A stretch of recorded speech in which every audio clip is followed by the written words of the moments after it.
Well, what do you see in USC?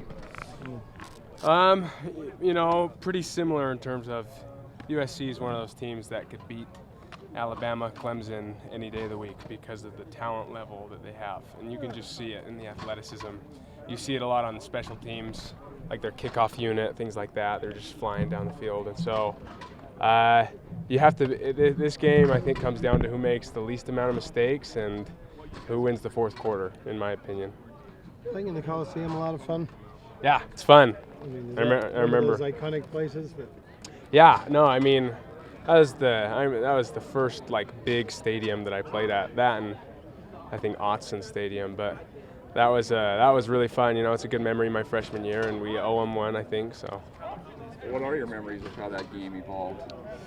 I just remember being up 14-7 with the ball, and then it all went downhill. And I remember number 35 getting 3 picks, me trying to strip the ball out and barely nicking him. You know, trying as hard as I could. That was a frustrating game. You know, we were ranked number 3 in the country. That was a fun team, though, that we had. We just too many mistakes, and that's why I say this game is who can eliminate those mistakes. You feel the intensity go up a little bit now that you're entering conference play? Yeah, for sure. Everybody feels the intensity go up because now you're playing for something. It's almost like those first 3 games. You get them under your belt, you get a little experience, but by now there are no excuses. You should have no penalties, you know, no dumb mistakes, things like that. And so the intensity definitely goes up. And to start conference play with USC, you know, it's similar to last year when we started with Washington.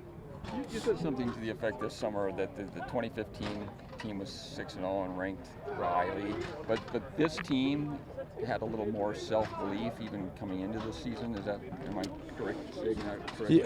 Yeah, I would say that just the fact that those 4 seniors decided to return this year gave a different feel than I think any year in Utah history, because all 4 of those guys could be playing in the league right now, but they decided to come back because they knew we could do something special. And so for a long time we've known about that. You know, we had a similar idea in 2015, but not like we do this year. You personally have had some big plays in these USC games, win or lose. Last year, the big touchdown. What's it like out there playing against an opponent like USC? Is there a feel to it? Yeah, I don't know. I mean, it's almost a feel of any game.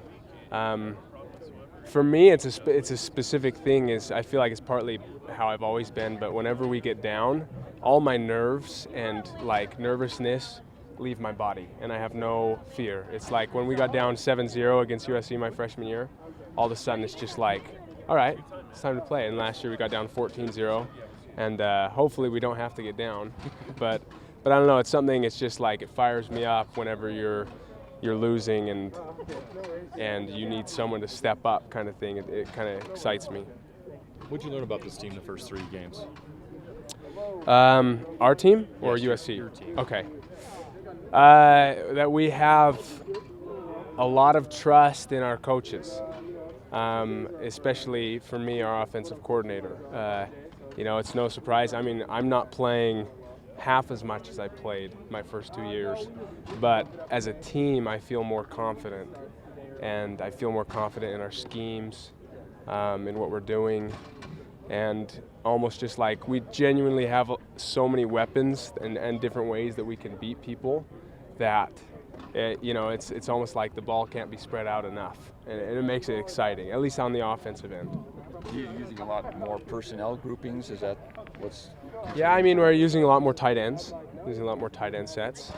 I mean, that's basically it. That's where we're using a lot of tight ends right now. Talk about a lot of the sets and different personnel that the team uses. 3 weeks in, how comfortable do you think you guys feel with Ludwig's new system? Well, it's weird because you know his system, but you even feel like there's so much of it that we haven't shown. Right. You know, and I think people call it opening up the playbook, you know, and it's almost like we genuinely haven't opened up the playbook all the way yet. It makes it exciting, and I don't know, it's a chess match, and every game's a chess match. You find people to attack on the defensive side, and then you find schemes to attack, and so Coach Ludwig does a really good job of both. And I think if you were to, I don't know, epitomize, if that's even a word, you could like place a name on Coach Ludwig's offense, that would be it. It's not just a system, it's you find people to attack and then you find a system to attack every week. And from your perspective, on that same line, how has Tyler Huntley adjusted and how has he gotten into this new system? Man, Tyler, I hope he gets the credit he deserves for just being a game manager that also, in every sense of the word, sometimes that has a negative connotation to it, just a game manager, but he knows situational football really well right now. He knows when to take his shots, he knows when to be careful.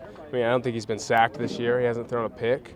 I don't care who you play in any 3 games, that's pretty amazing. And you gain confidence in him, and I think that Coach Ludwig's done a good job of driving that in him, that we don't throw picks, we don't get sacks.